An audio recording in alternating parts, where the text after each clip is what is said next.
Hello and welcome back students to AI education and study with Anas sir. So आज की इस class में हम बात करते हैं अपनी class 11 business study chapter number 8 small business and enterprises. और आज की इस क्लास में हम कवर अप करने वाले हैं एंटरप्रेन्योरशिप डेवलपमेंट के बाद के टॉपिक्स। इसका मतलब ये है कि एंटरप्रेन्योरशिप डेवलपमेंट का कॉन्सेप्ट हमने लास्ट क्लास के अंदर कवर अप कर लिया था, लास्ट पार्ट में हमने समझ लिया था, बहुत अच्छे तरीके से समझा था। अगर आपने वो नहीं देखा तो आई बटन में क्लासेस लगी हुई हैं, अदरवाइज प्लेलिस्ट का लिंक डिस्क्रिप्शन बॉक्स में अवेलेबल है, आप वहां से भी डायरेक्टली गो थ्रू हो सकते हैं और बचे हुए पार्ट्स को पढ़ सकते हैं। आज की इस क्लास के अंदर हम पढ़ने वाले हैं कि एंटरप्रेन्योरशिप डेवलपमेंट को आखिर गवर्नमेंट ने किस तरीके से हेल्प करी और उनके माइंड में जो एंटरप्रेन्योरशिप का आइडिया आया, इनोवेटिव आइडिया आया, जिसके माध्यम से वो अपने बिजनेस को चलाना चाह रहे हैं, तो उनको एक सेफ साइड में करने के लिए उनको कुछ राइट्स भी दिए, जिसको हम इंटेलेक्चुअल प्रॉपर्टी राइट्स के नाम से जानते हैं। तो इन दो कॉन्सेप्ट्स को बहुत अच्छे से समझने वाले हैं आज की इस क्लास में। तो स्टार्ट करते हैं क्लास को और समझते हैं सभी इंपॉर्टेंट टॉपिक एंड कॉन्सेप्ट्स को एक brief, best and short explanation के साथ। So let's start. सो चलिए स्टूडेंट्स शुरू करते हैं अपनी क्लास को और समझते हैं सभी इंपॉर्टेंट टॉपिक्स एंड पॉइंट्स को एक brief, best and short explanation के साथ। तो सबसे पहले हम बात कर रहे हैं स्टार्टअप इंडिया स्कीम की। तो स्टार्टअप इंडिया स्कीम जो थी वो अगस्त 2015 के अंदर स्टैब्लिश्ड हुई थी। इसका मोटिव क्या है? It refer to that government scheme under which financial and अंदर assistance are provide to the young entrepreneurs in order to convert the initiative to be taken by them into reality। यानी कि startup India scheme का मतलब यहाँ पर ये है कि जो एंटरप्रेन्योर्स हैं हमारे पास, यंग एंटरप्रेन्योर्स हैं, उनके पास जो इनोवेटिव आइडिया है, इनोवेटिव थिंकिंग है और जो वो अपने सपने को हकीकत में बदलना चाहते हैं, तो इस काम के अंदर गवर्नमेंट उनकी मदद करेगी।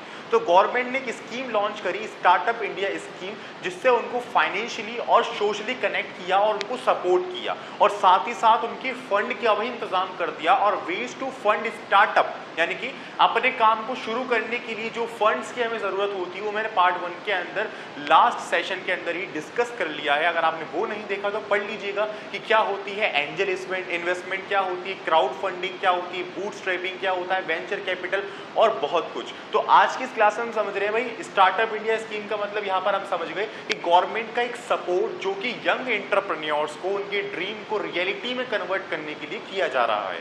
अब इसकी भी कुछ कंडीशंस है, हर कोई नहीं कर सकता। कंडीशन क्या है कि आपका बिजनेस रजिस्टर्ड होना चाहिए या तो प्राइवेट लिमिटेड के अंदर या पार्टनरशिप फर्म के अंदर या फिर लिमिटेड लाइबिलिटी पार्टनरशिप के अंदर, यानी कि एलएलपी के अंदर। पहली रिस्ट्रिक्शन तो यहाँ पर ये आ गई। दूसरी ये कि आपका जो बिजनेस है वो 10 साल से ज़्यादा पुराना नहीं होना चाहिए, यानी आप 10 साल के अंदर हो तो आप न्यू बंदे हो। अगर ऐसा नहीं है तो आप तो भैया पुराने हो चुके हो, है ना, तो अपने फंड का इंतजाम खुद ही करो। तो स्टार्टअप इंडिया स्कीम आपको कुछ कंडीशंस देती है। पहली देती है भाई इन तीनों में से किसी एक में रजिस्टर्ड होना आपका बिजनेस जरूरी है।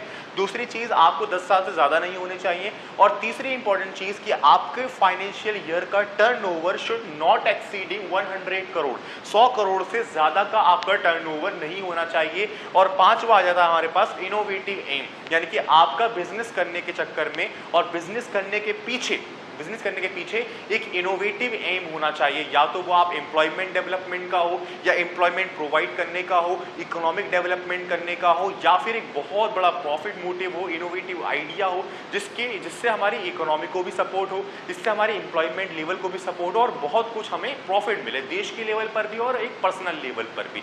यानी कि जितने भी हमारे ऑब्जेक्टिव्स होते हैं वो सब फुलफिल हो, आपका इनोवेटिव एम हो। तो एक कंडीशन हमारे पास कुछ है स्टार्टअप इंडिया स्कीम की। इसकी कुछ फीचर्स को जानते हैं। तो फीचर्स हमारे पास आते हैं इनोवेटिव डेवलपमेंट, यानी कि इसके माध्यम से जो इनोवेटिव आइडियाज है ना, इनोवेटिव थिंकिंग है यंग एंटरप्रेन्योर्स के अंदर, उनकी डेवलपमेंट यहाँ से की जा रही है। दूसरा आता है नर्चरिंग एंटरप्रेन्योरशिप, यानी कि उनको एक स्पेशल आइडेंटिटी यहाँ से मिल रही है। स्पेशल आइडेंटिटी के माध्यम से गवर्नमेंट उनको फाइनेंशियली और सोशल नेटवर्क प्रोवाइड कर रही है, जिससे वो अपने बिजनेस को और भी बड़े लेवल पर एक्सपेंड कर सकते हैं।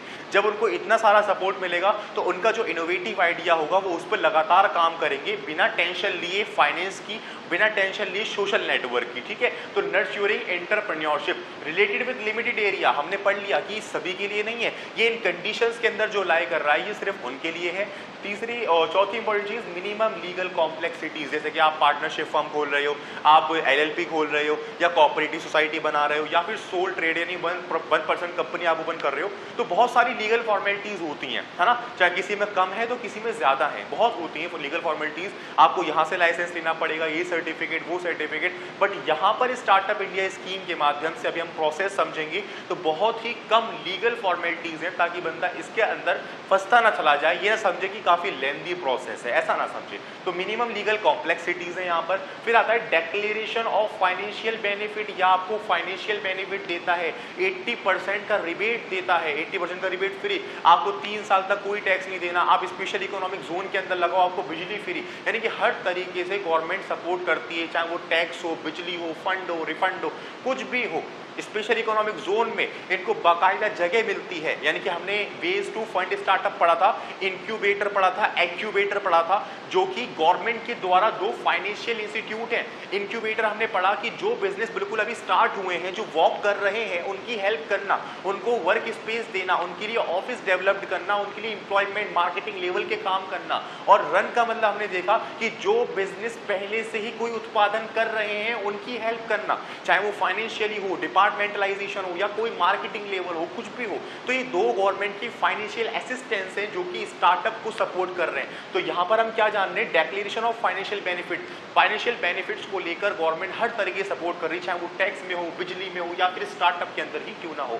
फिर आता है इजी रजिस्ट्रेशन, बहुत ही इजी रजिस्ट्रेशन है। क्या रजिस्ट्रेशन है, कैसे होता है, प्रोसेस कैसा है, वो अभी हम पढ़ेंगे।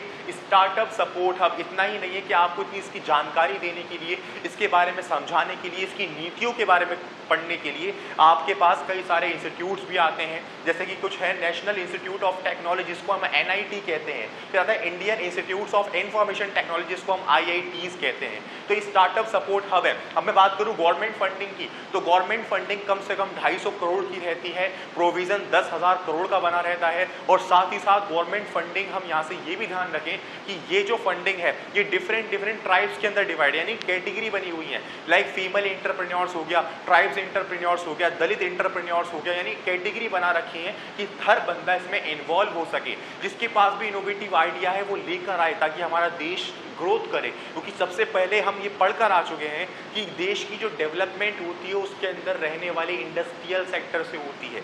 इंडस्ट्रियल सेक्टर जितने ज़्यादा जिस देश के अंदर होंगे उतनी ही ज़्यादा उस देश की ग्रोथ होगी। एम्प्लॉयमेंट लेवल जो गवर्नमेंट का काम होता है फिर वो एंटरप्रेन्योर्स देंगे। और हम ये भी पढ़ के आ चुके हैं कि एंटरप्रेन्योर्स स्टार्टिंग के अंदर सेल्फ एम्प्लॉयड होते हैं, बाद में जाके वो एम्प्लॉयमेंट अपॉर्चुनिटीज क्रिएट करते हैं, ये खास ध्यान रखिएगा, ठीक है। तो यहाँ पे हमने फीचर समझा, अब हम जानते हैं प्रोसेस के बारे में, देन हम समझेंगे इंटेलेक्चुअल प्रॉपर्टी राइट्स के बारे में कि वो क्या क्या है।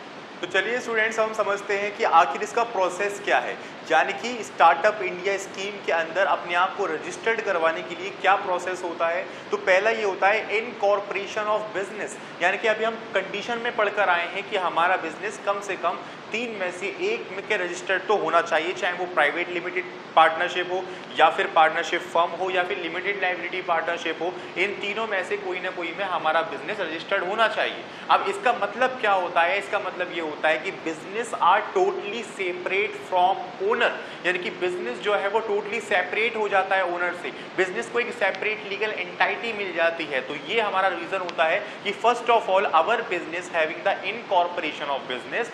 सेकंड होता है go to the startup India website, then uploading document and a letter of availing tax benefits. Letter हमें तब मिलता है जब हमारे डॉक्यूमेंट सबमिट हो जाते हैं और वो वैलिड तरीके से माननीय भी माने जाते हैं। तो हमें 3 साल के बेनिफिट्स की एक तरह से स्लिप मिल जाती है, एक वाउचर टाइप का मिल जाता है, इसमें पता लग जाता है कि भाई आखिर हमें किस तरीके से कितना बेनिफिट 3 साल में कितनी कैटेगरीज में मिलने वाला है। फिर आता है सेल्फ सर्टिफाइड कंडीशन, जो सर्टिफाइड हमें कंडीशंस मिली हुई हैं उनको हमें फिल आउट करना पड़ता है, भाई हमारे पास कितने एम्प्लॉयज़ हैं, कितना टर्नओवर है, किस तरीके से हम काम कर रहे हैं, क्या हमारा इनोवेटिव एम है और किस तरीके से हमारे गोल हैं, ऑब्जेक्टिव्स हैं, स्टैंडर्ड्स हैं, that all about that we consider in the gate self certified condition in the 5th step of process. फिर आता है 6th हमारे पास गेटिंग रिकॉग्निशन नंबर, यानी कि जब हमारा पूरा तरीके से स्टार्टअप कंप्लीट हो जाता है, सारे प्रोसेस फिल हो जाते हैं, तो हमें एक नंबर मिल जाता है, एक कंट्रोल नंबर मिल जाता है, आइडेंटिफिकेशन नंबर, जो हमारी पहचान बनता है कि हम इसके अंदर रजिस्टर्ड हो चुके हैं।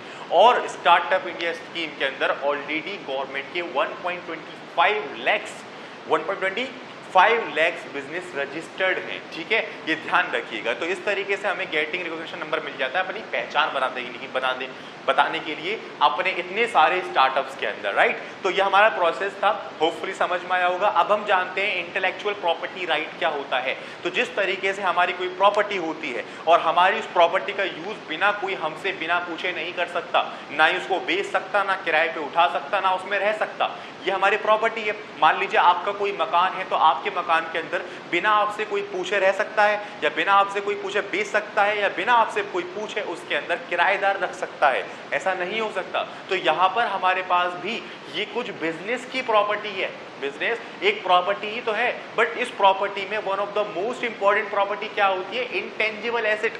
इंटेंजिबल एसेट मतलब जो हमारे माइंड में इनोवेटिव थिंकिंग है, उस इनोवेटिव थिंकिंग को हम किस तरीके से सेफ रख सकते हैं। तो इंटेलेक्चुअल प्रॉपर्टी राइट जो बिजनेस ने हमें दिया है, इसका मतलब क्या है, it refer to the special right to creator for a definite period which is provide to him for the use of his creative work. यानी कि जो हमने अपने माइंड के अंदर जो हमने इनोवेशन की है, उसका हमें राइट मिल जाता है कि हम अगर चाहेंगे तो कोई इसका यूज करेगा, और अगर हम नहीं चाहेंगे तो कोई इसका यूज नहीं कर सकता, ठीक है। तो हमारी ये इनोवेटिव थिंकिंग में जो बार बार कह रहा हूँ, ये क्या है, ये दो भागों में डिवाइड है। पहला आता है लिटरेसी एंड आर्टिजन वर्क। इसका मतलब क्या होता है, जैसे मान लो हमने कोई बुक छापी, हमने कोई म्यूजिकल कंपोजिशन निकाले, कोई नोवेल लिखा, कोई मूवी लिखी, कोई स्क्रिप्ट लिखी, कुछ भी हमने लिखा है ना, संबंधित कुछ भी हमने राइट डाउन किया, कोई वीडियोस बनाई, इवन हमारे जो यूट्यूब पे वीडियोस होती हैं, ये सब भी एक तरह से लिटरेसी एंड आर्टिजन वर्क के अंदर आता है। कॉपीराइट आ जाता है ना, किसी कॉपी करते हैं हम गाने वगैरह की या फिर किसी भी कंटेंट की, तो इस तरीके से। तो लिटरेसी एंड आर्टिजन वर्क यहाँ पर हमारी पहली कैटेगरी निकल गई। दूसरी आती है इंडस्ट्रियल प्रॉपर्टी। इसका मतलब क्या है, invention of new technologies, industrial design, idea of new product and commercial name and logo of product. सबसे इंपॉर्टेंट ये होता है इसके अंदर कि हमारे बिजनेस का कमर्शियल नेम और हमारे बिजनेस का लोगो, ये बहुत इंपॉर्टेंट है। तो इंडस्ट्रियल के अंदर हमने इंडस्ट्रियल प्रॉपर्टी के अंदर ये देखा, और लिटरेसी एंड आर्टिसन वर्क के अंदर ये देखा। तो इन दोनों ही चीजों को सेफ आउट करने के लिए हमें मिलता है इंटेलेक्चुअल प्रॉपर्टी राइट, अगर हम पूरी तरीके से रजिस्टर्ड करके कर रहे हैं काम तो। आ गई बात समझ में। तो यहाँ पर टाइप्स आता है हमारे पास, types of intellectual property rights, यानी कि आईपीआर हम इसको कहते हैं। तो पहला आता है कॉपीराइट आता है, ट्रेडमार्क आता है, पेटेंट आता है, ट्रेड सीक्रेट्स आते हैं, और जियोग्राफिकल इंडिकेशंस आते हैं। अब एक एक करके इन सबकी डेफिनेशन जानते हैं और ये समझते हैं कि कौन सी कैटेगरी के अंदर कौन सा टाइप लाई कर रहा है, यानी कि लिटरेसी एंड आर्टिसन वर्क के अंदर कौन सा टाइप है और इंडस्ट्रीज के अंदर कौन सा टाइप है। फटाफट से कवर करते हैं।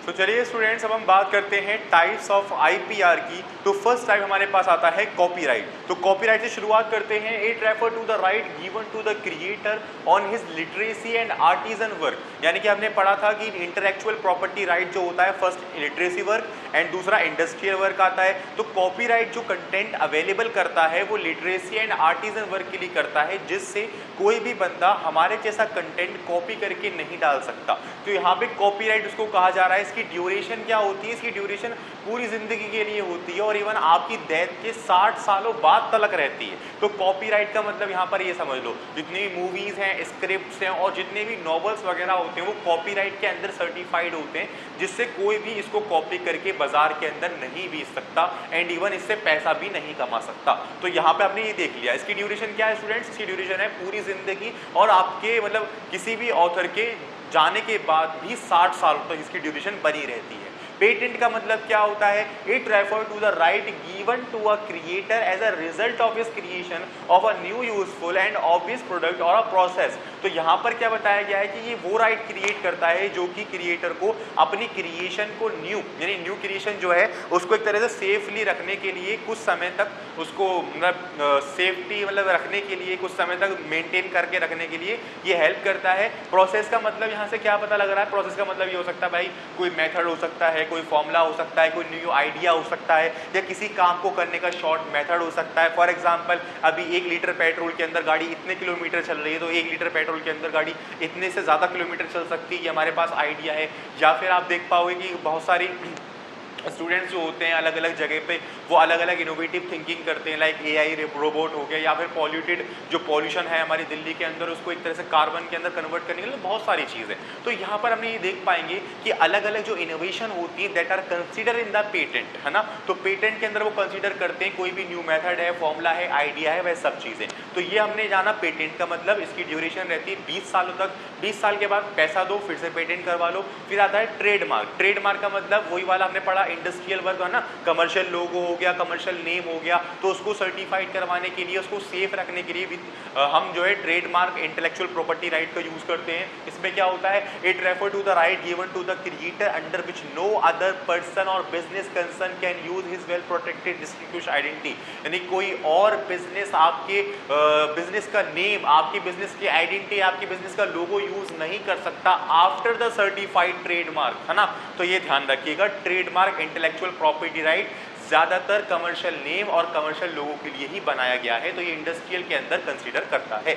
इसके बाद आता है ट्रेड सीक्रेट। तो ट्रेड सीक्रेट का मतलब यहाँ से समझ लीजिए कि किसी भी काम को करने का कुछ सीक्रेट आपके पास है जो कि आप पब्लिकली नहीं बताना चाहते, और पब्लिकली नहीं बताना चाहते तो जाहिर बात है कि आप उस कंटेंट को दूसरे बिजनेस को भी नहीं बताना चाहते ताकि वो हमारी कॉपी प्रोडक्ट्स को ना बना पाए। उदाहरण के तौर पर कोको कोला कंपनी है, तो कोको कोला कंपनी जिस तरीके से कोको कोला बनाती है वो आज तक मेथड जो है बनाने का वो कभी पब्लिक नहीं हुआ है। यानी कि कोको कोला बनाने का मेथड कभी पब्लिक नहीं हुआ। क्यों नहीं हुआ, उसने ट्रेड सीक्रेट करवा रखा है। ट्रेड सीक्रेट जो है वो बहुत ज़्यादा इंपॉर्टेंट है, नॉट डिस्क्लोजर एग्रीमेंट के अंदर आता है, और ऑथर इस एग्रीमेंट के तहत जो इस बात को लीक करता है उसके लिए लीगल एक्शन भी डलवा सकता है। फॉर एग्जाम्पल, किसी कंपनी के बंदे ने ही वीडियो बना के डाल दिया, उसका मेथड को लीक कर दिया, तो with using of this secret, यानी with using of this agreement, वो उसके खिलाफ लीगल एक्शन ले सकता है और उसको जेल करवा सकता है और हर एक तरीके से लीगल फॉर्मेलिटीज को वो पूरा कर सकता है विथ यूजिंग ऑफ दिस। तो it refer to the right given to the creator on the basis of which he enjoy the security of keeping the confidential information concerning his trade secret। यानी कि जो आप जिस काम को कर रहे हो ना, उस काम को करने में जो आपने टेक्निक का यूज किया है वो आप सीक्रेट रख सकते हो औरों से। और मैं आपको बताऊं कि ज्यादातर ना खाने पीने की चीजों में ज्यादा होता है, जैसे कि मैंने बताया कोको कोला का उदाहरण दिया मैंने, तो कोको कोला का उदाहरण से हम और भी चीजों को देख सकते हैं। मान लीजिए आपने कोई खाने का प्रोडक्ट बनाया, तो आप उस खाने की रेसिपी को सीक्रेट रखना चाहते हो ताकि कोई और बंदा मेरे जैसी चीजों को ना बना पाए और मार्केट के अंदर ना अवेलेबल कर पाए, तो इसीलिए ट्रेड सीक्रेट कराया जाता है। अगर हम बात कर रहे हैं कोई इनोवेटिव आइडिया की, फॉर्मूले की, टेक्निक की, तो we are consider in the patent, है ना। समझ में आ रही सारी चीजें। इसके बाद ट्रेड सीक्रेट्स पढ़ लिया। लास्ट हमारे पास आईपीआर का टाइप आता है ज्योग्राफिकल इंडिकेशन। ज्योग्राफिकल इंडिकेशन का मतलब क्या है भाई? ज्योग्राफिकल इंडिकेशन का मतलब ये है कि हमारे पूरे भारत के अंदर जगह जगह पर कुछ ना कुछ खासियत जरूर रहती है। तो जगह जगह पर जो खासियत है, दार्जिलिंग में हो गई, कोल्हापुरी में हो गई, राजस्थान में हो गई, या कहीं भी उत्तर प्रदेश की किसी जगह पर हो गई, उत्तराखंड में हो गई, तो ये जो हमारे पास मल्टीपल टाइप्स ऑफ स्टेट है, इनके अंदर अलग अलग अपनी अपनी खासियत है।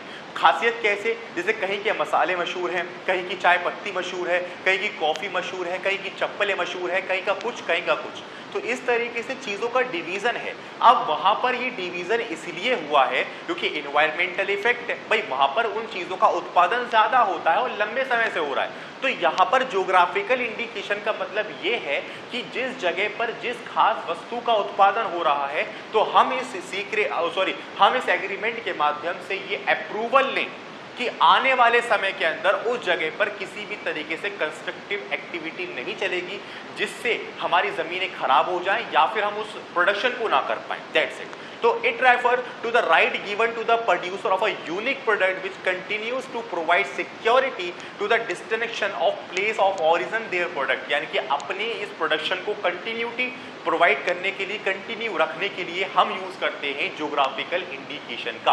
तो यहाँ पर हमने ये सारे टाइप्स ऑफ आईपीआर जाने, यानी कि इंटेलेक्चुअल प्रॉपर्टी राइट्स के टाइप जाने, कॉपीराइट को समझा, पेटेंट को समझा, ट्रेडमार्क को समझा, ट्रेड सीक्रेट को, और हमने ज्योग्राफिकल इंडिकेशन को बहुत अच्छे से समझ लिया। तो इस पूरे चैप्टर को मैंने brief, best and short explanation के साथ 3 पार्ट्स में डिवाइड किया है। वो 3 पार्ट्स आपको स्क्रीन पर भी दिख रहे होंगे, एंड स्क्रीन पे, और साथ ही साथ डिस्क्रिप्शन बॉक्स में प्लेलिस्ट भी अवेलेबल है। आप डायरेक्टली जाके वहां से और भी चैप्टर्स को इसी तरीके से brief, best and short explanation के साथ पढ़ सकते हैं और अपनी पढ़ाई में एक बेहतर एफिशिएंसी को अचीव कर सकते हैं। सो मिलते हैं नेक्स्ट क्लास के अंदर एक नेक्स्ट चैप्टर के साथ, एक brief, best and short explanation के साथ। Thank you.